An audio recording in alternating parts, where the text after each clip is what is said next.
violence. What do you make of this?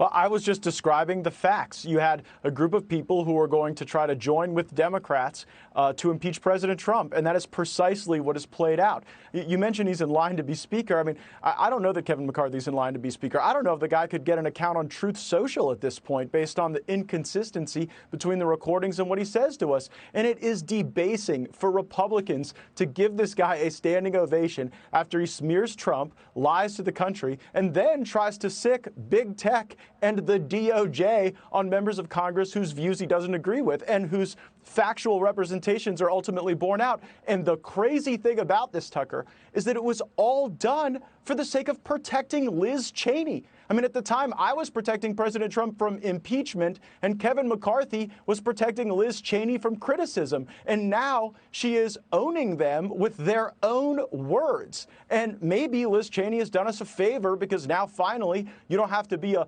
lobbyist with a $5,000 check to know what Kevin McCarthy and Steve Scalise really think. You know, I was upfront about the fact that I was going to politically oppose Liz Cheney. I went to Wyoming. I made my case there. This notion that you can have these sniveling calls and try to foment action against Republicans by big tech and the DOJ is not fitting of leadership. Well, that's exactly right. I mean, you can represent Republican voters if you're personally annoyed with Trump. Okay. But you cannot represent Republican leaders if you're calling on big tech to censor voices who criticize you, and if you're accusing people who criticize you of committing an illegal act of violence, as Steve Scalise did. Now, you